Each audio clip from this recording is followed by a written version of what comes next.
Assalamualaikum warahmatullahi wabarakatuh. Halo, apa kabar pemirsa Silampari TV? Senang nih ketemu lagi sama aku di Silampari Sepekan, Minggu 22 Agustus 2021. Banyak berita-berita pada nak kami injuk ke sama pemirsa selama satu minggu, Kak. Bersama aku mengedi kala Silampari Sepekan selengkapnya.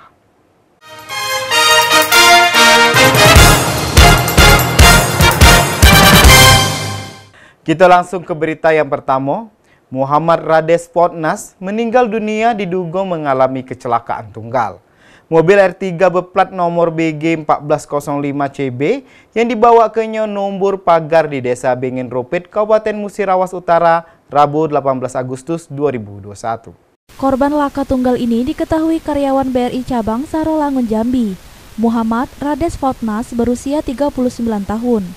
Tercatat sebagai warga Jalan Sumatera nomor 9 RT 2 Kelurahan Tabalestari, Kecamatan Lubuk Linggau Timur 1. Helia, salah seorang temannya, sangat terkejut mendengar kabar duka ini. Padahal baru seminggu yang lalu mereka bertemu. Kami terkejut, baru seminggu lalu bertemu dapat kabar pagi ini almarhum kecelakaan. Di mata temannya, almarhum orangnya baik, supel, ramah, dan enak diajak berkomunikasi. Dan orangnya sangat peduli sesama rekan kerja. Laka tunggal ini diperkirakan sekitar pukul 04.00 waktu Indonesia bagian Barat. Kecelakaan tunggal karena di lokasi tidak ada lawannya. Dugaan sementara karena mengantuk. Dan informasi lain diterima, korban sebelumnya sempat pulang ke Lubuk Linggau pagi sebelum kecelakaan. Dugaan sementara karena mengantuk. Dan informasi lain diterima, korban sebelumnya sempat pulang ke Lubuk Linggau pagi sebelum kecelakaan. Diduga ia berangkat kerja dari Lubuk Linggau ke Sarolangun. Almarhum sudah cukup lama berkarir di BRI Kantor Cabang Lubuk Linggau, mulai dari customer service di BRI Kantor Cabang Batu Raja, kemudian job opening mantri dan berhasil menjadi mantri ditempatkan di BRI Kantor Cabang Lubuk Linggau. Dan berkarir sampai menjabat pertama kali Kepala Unit BRI Kantor Cabang Sarolangun sejak Oktober 2020 sampai dengan sekarang. Dan korban masih berstatus bujangan. Rajab, Silampari TV melaporkan.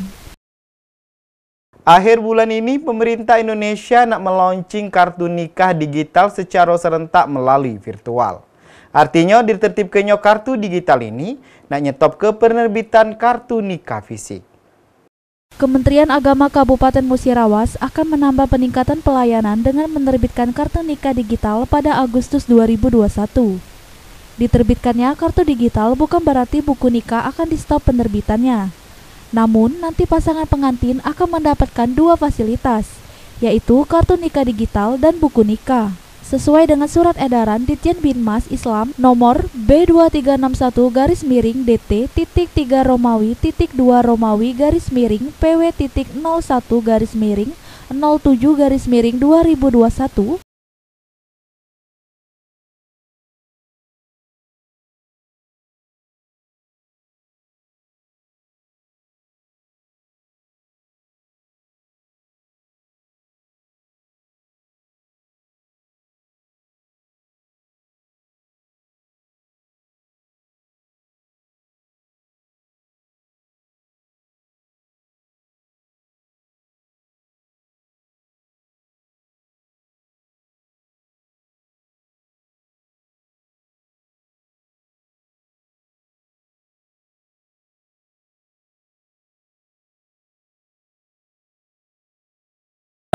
Yang nikah digital ini, kartu nikah digital ini juga sebenarnya itu tidak menghilangkan buku nikah.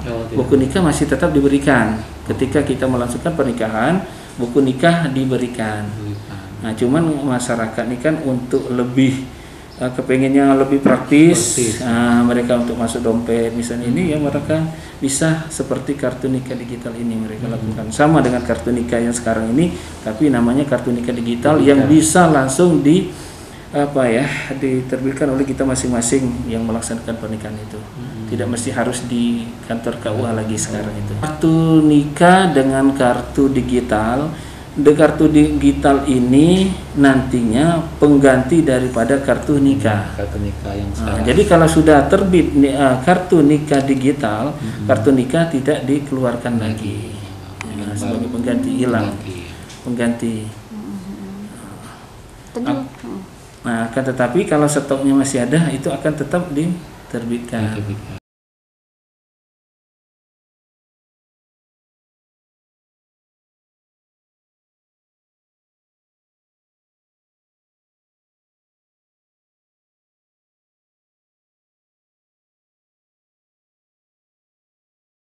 Pelayanan Kementerian Agama kita tambahkan dengan kartu digital tadi. Jadi buku nikahnya tetap tidak di stok, tetap buku nikahnya dikasihkan dengan pengantin, dan sebagai peningkatan pelayanan Kementerian Agama itulah diterbitkan kartu digital. Pelayanan kita itu tambahannya dikasihkan kartu digital tadi. Ya, bukan berarti dengan terbitnya kartu digital itu buku nikahnya di stok tidak diberikan lagi.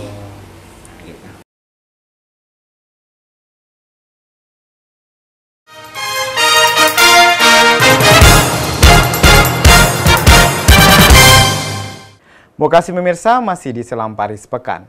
Satgas Penanggulangan COVID-19 Kota Lubuk Linggau mengklaim vaksinasi dosis ketiga bagi tenaga kesehatan mencapai 30% atau 576 orang tenaga kesehatan. Satgas Penanganan COVID-19 Kota Lubuk Linggau bersama pemerintah Kota Lubuk Linggau terus melakukan vaksinasi COVID-19 bagi warga maupun vaksinasi dosis ketiga untuk tenaga kesehatan. Pelaksanaan vaksinasi COVID-19 bagi tenaga kesehatan di Kota Lubuk Linggau sudah dimulai 9 Agustus 2021 atau sepekan lalu, di mana vaksinasi dosis ketiga ini dilakukan di setiap tempat layanan fasilitas kesehatan yang tersebar di 16 titik, yakni 4 rumah sakit, 10 puskesmas, dan 2 klinik TNI Polri.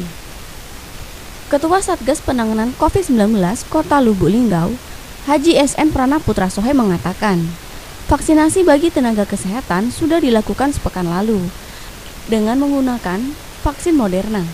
Untuk saat ini, nakes yang sudah divaksin sebanyak 576 orang atau 30% dari jumlah keseluruhan nakes sebanyak 1.980 orang. Sementara itu, untuk penyuntikan vaksin dosis ketiga bagi tenaga kesehatan akan rampung dalam sepekan ke depan. Pada seluruh nakes di Kota Lubuk Linggau kemarin 312 orang, ya, termasuk stakeholder yang ada seperti direktur rumah sakitnya, kemudian juga di Dinkesnya dia, Kadinkesnya, dan sebagian besar nakes-nakes sudah kita booster dosis 3, dan hari ini mungkin sudah seluruh puskesmas, ya, rumah sakit sudah melakukan vaksinasi kepada petugas kesehatannya masing-masing. Rajab, Selampari TV melaporkan. Kabar baik bagi masyarakat, pemerintah Provinsi Sumatera Selatan kembali merekrut 400 uang tenaga pendamping peningkatan ekonomi pertanian atau PPIP di wilayah Provinsi Sumatera Selatan. Tenaga pendamping pertanian ini kagetnya nak ngisi kekurangan tenaga penyuluhan pertanian di desa atau kelurahan yang tersebar di kabupaten atau kota di Provinsi Sumatera Selatan. Pemerintah Provinsi Sumatera Selatan kembali merekrut 400 orang tenaga pendamping peningkatan ekonomi pertanian yang akan mengisi kekurangan tenaga penyuluh pertanian di desa atau kelurahan yang tersebar di 17 kabupaten atau kota dalam Provinsi Sumatera Selatan. Tenaga pendamping peningkatan ekonomi pertanian ini akan menjadi pendamping dan membina petani agar dapat melakukan perencanaan, budidaya, panen, dan pasca panen. Pengelolaan alsin yang baik serta membantu petani dalam mengakses permodalan, sehingga hasil produksi petani Sumatera Selatan dapat meningkat. Begitu juga dengan kualitas produk yang didapat memenuhi standar mutu yang diharapkan. Rekrutmen pendamping peningkatan ekonomi pertanian ini juga diyakini kian menguatkan posisi Sumatera Selatan sebagai daerah penghasil pangan Indonesia. Pendaftaran pendamping peningkatan ekonomi pertanian mulai dibuka sejak 19 Agustus hingga 24 Agustus 2021. Verifikasi berkas 20 sampai dengan 26 Agustus 2021, load test 27 Agustus 2021, tryout tes online 28 Agustus 2021, tes online 29 Agustus 2021, dan pengumuman akhir 9 September 2021. Kabupaten Musirawas sendiri termasuk kabupaten yang mengajukan pendamping peningkatan ekonomi pertanian guna untuk mencukupi kebutuhan penyuluh di Musirawas. Jumlah BPP di Musirawas sendiri ada 14 BPP yang tersebar di tiap kecamatan. Meskipun begitu, jumlah tenaga penyuluhan pertanian, peternakan, dan perikanan masih sangat kurang jumlah yang diajukan untuk pendamping peningkatan ekonomi pertanian, yakni sebanyak 87 orang. Loh, ini aja udah banyak. Itu tadi saya ceritakan kan, itu kan di BPP itu ada 3. Ada 3 KJF, 1 kepala BPP, jadi 4. Itu penyuluh semua, fungsional. Jadi mereka nggak bisa merangkap ke desa-desa. Nah, kita programnya kan dari awal zaman Pak Ridwan Mukti dulu kan, itu 1 desa 1 penyuluh. Nah, sekarang ini belum terpenuhi. Makanya kemarin kita sudah dihitung-hitung, kita ngajukan. Ya kalau memang bisa membantu P2EP itu kita mengajukan 87 formasi ya, untuk penyuluh. Nah, yang untuk peternakan juga kan ada, kita minta. Totalnya kalau nggak salah 100 kemarin. Reza Meldalianti, Silampari TV melaporkan. Pemirsa, berita tadi Kak sekaligus nutup ke Silampari Sepekan Minggu Kak. Tonton terus Silampari Sepekan setiap ahai minggu di jamnya same. Kumanyadi bersama kru yang begawi mohon pamit. Wassalamualaikum warahmatullahi wabarakatuh. Silampari TV punya kita gale.